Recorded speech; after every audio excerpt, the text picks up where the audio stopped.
ಉಣಲು ಕಲಿಸಿದ ಬಸವ, ಉಡಲು ಕಲಿಸಿದ ಬಸವ, ನಡೆಯ ಕಲಿಸಿದ ಬಸವ, ನುಡಿಯ ಕಲಿಸಿದ ಬಸವ. 21ನೇ ಶತಮಾನದಾಗ ಹೆಂಗೆ ಉಣೋದು ನಮಗೆ ಗೊತ್ತಿಲ್ಲ. ಅದಕ್ಕಾಗಿ ಉಣುವುದು, ಉಡುವುದು, ನೋಡುವುದು ಇದನ್ನು ಅದಕ್ಕೆ ತಪ್ಪುಗಳ ಅನಂತ ಕೋಟಿ, ನಿಮ್ಮ ಸೈರಣಿಗೆ ಲೆಕ್ಕವಿಲ್ಲಯ್ಯ ತಂದೆ. ನಡೆದು ತಪ್ಪುವೆ, ನುಡಿದು ತಪ್ಪುವೆ, ನಾ ಮಾಡಿ ತಪ್ಪುವೆ, ನೀಡಿ ತಪ್ಪುವೆ ಎನ್ನ ತಪ್ಪು. ಅದಕ್ಕೆ ನೋಡ್ರಿ, ಜಬ್ ತಕ್ಕ ಮೈನೆ ಬಾಹರ ದೇಕ ಕೊಯ್ ಬರಾನ. ಎಲ್ಲಿ ತನಕ ಹೊರಗೆ ನೋಡ್ನಿ ಯಾರು ಚಲೋ ಕಾಣಲಿಲ್ಲ, ಯಾವಾಗ ಒಳಗೆ ನೋಡ್ನಿ ನನಗೆ ಕೆಟ್ಟ ಯಾರು ಕಾಣಲಿಲ್ಲ. ಅದಕ್ಕೆ ನಮ್ಮ ಇದನ್ನ ಎಲ್ಲ ದೋಷವನ್ನು ನಾವು ತಿಳ್ಕೊಬೇಕಾಗಿತ್ತಂದ್ರೆ ಎಲ್ಲಿ ನೋಡ್ಬೇಕ್ರಿ? ನಾವು ಒಳಗೆ ನೋಡ್ಬೇಕು. ಅದಕ್ಕೆ ಇಂಥ ಒಂದು ಇದನ್ನು ಸದ್ಭಕ್ತಿ ಸದ್ಭಾವವನ್ನು ಕಲಿಸೋದು ಶ್ರೀಮಠ. ಅದಕ್ಕೆ ನೋಡಿ, ನಾವು ಎಲ್ಲರೂ ಕೆಲವೊಂದು ಮಾತುಗಳನ್ನು ನೆನಪಿಡಬೇಕು. ನಿಸರ್ಗ ಚಿಕಿತ್ಸೆಯೊಳಗೆ ಮಣ್ಣ ನೀರ ಯಥಾ ಬ್ರಹ್ಮಾಂಡೆ ತಥಾ ಪಿಂಡಾಂಡೆ. ಈ ಬ್ರಹ್ಮಾಂಡ ಹೆಂಗದ ಹಂಗೆ ಪಿಂಡಾಂಡನೂ ಅದ. ಇದು ಪಂಚಭೂತದಿಂದ ಆಗ್ಯದ, ಇದು ಪಂಚಭೂತದಿಂದ ಆಗ್ಯದ. ಮಣ್ಣ ನೀರ ಬಿಸಿಲಾಗಾಳಿ ಮಿಟ್ಟಿ ಪಾನಿ ಧೂಪ ಹವಾ ಸಬ್ ರೋಗಕ್ಕೆ ಯಹಿ ದವಾ. ಮಣ್ಣ ಅರಿಬಿ ಹರಿದ್ರೆ ನೂಲ್ಲೆ ಹೆಂಗೆ ಹೊಲಿತೀವೋ ಹಂಗೆ माटी का दीवार है, माटी में विस्तार है, माटी में मिल जाना बंदे इसका क्या इतवार है. ನೋಡಿ, ಯಾರಿಗಾರೆ ಸ್ವಲ್ಪ ಚರ್ಮ ರೋಗ ಆಗಿತ್ತು ಅಂತಂದ್ರೆ ಮೈಯೆಲ್ಲ ಕೆರೆಸ್ತಿರ್ತದೆ, ಸೋರೆಸಿಸ್ ಆಗಿರ್ತದೆ, ಇದನ್ನಾಗಿರ್ತದೆ, ಗಜಕರ್ಣ ಆಗಿರ್ತದೆ. ಯಾವ ಔಷಧ ಗುಳಿಗೆ ಇಂಜೆಕ್ಷನ್ಲೆ ಆರಾಮಾಗಂಗಿಲ್ಲ. ಇಂಜೆಕ್ಷನ್ಲೆ ಕೆಲವು ದಿವಸ ಆದಂಗಾಗಿ ಮತ್ತು ಸ್ಟ್ರಾಂಗ್ ಇದ್ರಲ್ಲೇ ಬರ್ತದೆ. ಆದ್ರೆ ಮೈ ತುಂಬ ರಾಡಿ ಬಡ್ದು ಅಂತ ಬಿಸಿಲಾಗ ನಿಂತ ಸ್ನಾನ ಮಾಡಿ ಸ್ವಲ್ಪ ಹಣ್ಣು ಹಂಪಲ ಮೇಲೆ ಇದ್ದು ಬಿಟ್ರಿ ಅಂತಂದ್ರೆ ಆ ಚರ್ಮ ರೋಗನ ಹೋಗಿಬಿಡ್ತದೆ. ಮಣ್ಣಿನಾಗ ಇಂಥ ತಾಕತ್ತದ. ಮಣ್ಣ ನೀರ ಬಿಸಿಲ ಗಾಳಿ ಬಹಳ ದಿವ್ಯ ಔಷಧಗಳು. ಯಾಕಂದ್ರೆ ಅದು ಪರಮಾತ್ಮನಿಂದ ನಿರ್ಮಿತ ಆಗ್ಯಾವ. ಈ ಕೆಮಿಕಲ್ ಔಷಧ ಇದ್ರೊಳಗೆ ಇರುವಂಥ ವಿಷಯ ಇದ್ರಾಗ ಏನೂ ಇರಂಗಿಲ್ಲ.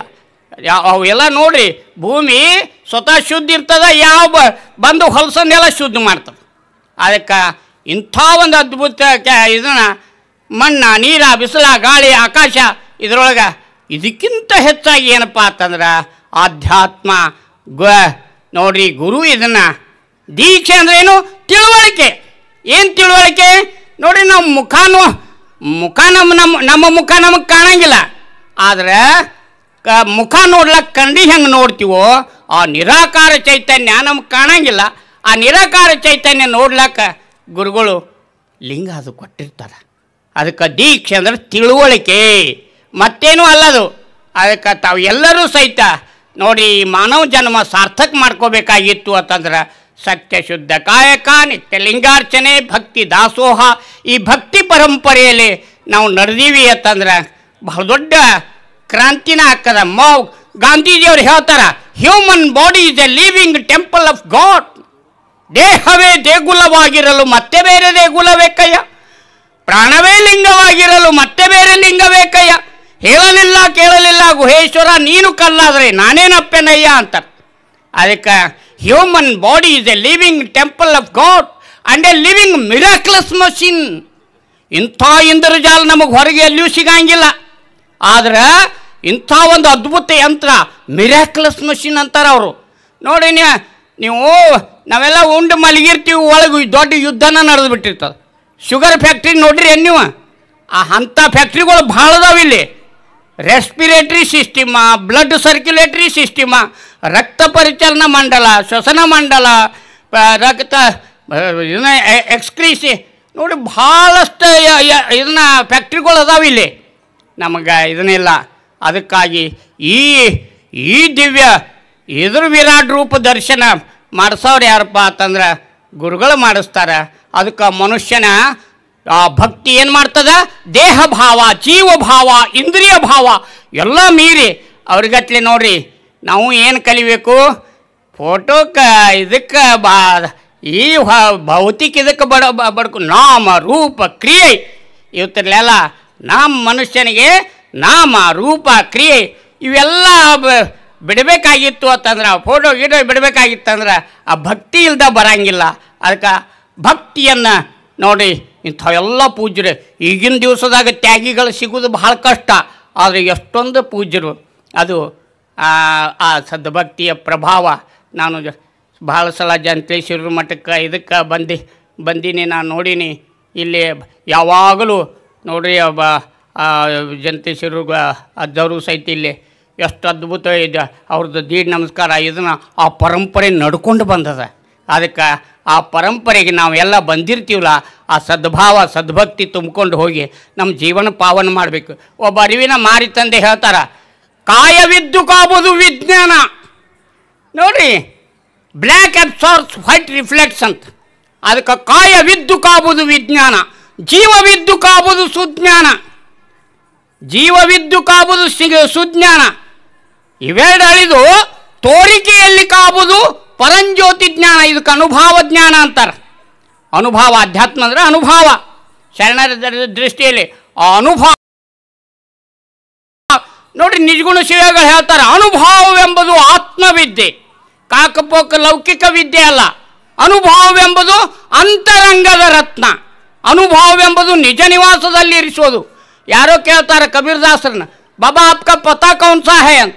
हम जहाँ जा बैठे हैं वहाँ कोई आ नहीं सकते, एक बार आए तो वापस जा नहीं सकते.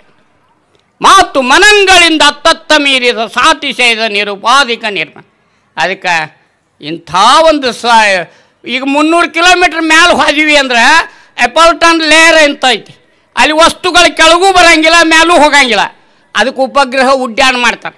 ಹಂಗೆ ಮನಸ್ಸು ಒಂದು ಸ್ಥಿತಪ್ರಜ್ಞ ಸ್ಥಿತಿಗೆ ಯಾವಾಗ ಬರ್ತದೆ ಅಂತಂದ್ರೆ ಅದನ್ನು ನಾವು ಸತ್ಸಂಗ ಗುರುಗಳ ಸಂಘ ಮಾಡಿದಾಗ ಇದೆಲ್ಲ ಬರ್ಲಿಕ್ಕೆ ಸಾಧ್ಯದ. ಅದಕ್ಕೆ ಏಳು ಶರಣನಾದರೆ ಮಲಗಿರುವೇಕೆ. ನಾವು ಎಲ್ಲರೂ ಸಹಿತ ದೌಡು ಮಾಡಿ ಈ ಮಾನವ ಜನ್ಮ ಸಾರ್ಥಕ ಮಾಡ್ಕೊಂಡಿವಿ ಅಂತಂದ್ರೆ ಆವಾಗ ನಮಗೆ ಇದ್ರದ್ದು ಇದನ್ನ ಹಾಕದ.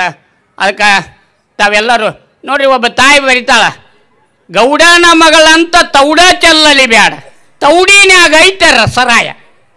ಅದಕ್ಕೆ ಈಗೆಲ್ಲ ಈ ಫಾಸ್ಟ್ ಫುಡ್ ಇವು ಬಂದ ಬೇಕ್ರಿ ಐಟಮ್ಸು ಅವು ಇವು ಬಂದ.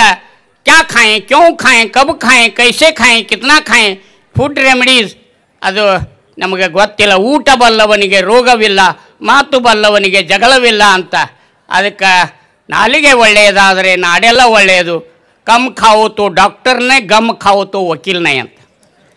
ಅದಕ್ಕೆ ಸ್ವಲ್ಪ ಹಿತ ಮಿತ ಆಹಾರವನ್ನು ನಾವು ಇಲ್ಲೆಲ್ಲ ಭಾಳ ರುಚಿ ಹತ್ತೈತೆ ಅಂತ ಹೇಳಿ ಹತ್ಕೊಂಡು ತಿಂದ ಆರೋಗ್ಯ ಕೆಡಿಸ್ಕೊಂಡು ಹೋಗೋದು ಬೇಡ.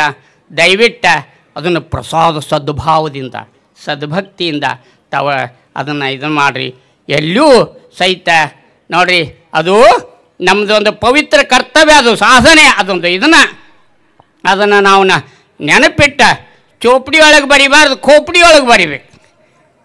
ಮಹಾಲಿಂಗ ಪ್ರಸಾದವ ಕೆಡಿಸಲಾಗದು. ಅದಕ್ಕೆ ದೇವರು ಕೊಟ್ಟ ಮಹಾಲಿಂಗ ಪ್ರಸಾದ, ಇದು ಪ್ರಸಾದ ಕಾಯನ. ಅದಕ್ಕೆ ಅದು ಗುರುಗಳಿಂದ ಅದು ಸಾಧ್ಯ ಆಗ್ತದ. ಅದಕ್ಕೆ ಇದು ಪ್ರಸಾದ ಕಾಯ ಮಾಡ್ಕೊಳ್ಳೋಣ ನಾವು. ಆವಾಗ ದೇಹ ಭಾವ, ಜೀವ ಭಾವ, ಇಂದ್ರಿಯ ಭಾವ ಅವ್ರ ಮೇಲೆ ಭಕ್ತಿ ಇತ್ತು ಅಂತಂದ್ರೆ ನಾವೆಲ್ಲ ಓಡಾಡಿ ಸೇವಾ ಮಾಡ್ಲಿಕ್ಕೆ ಸಾಧ್ಯ ಆಗ್ತದ.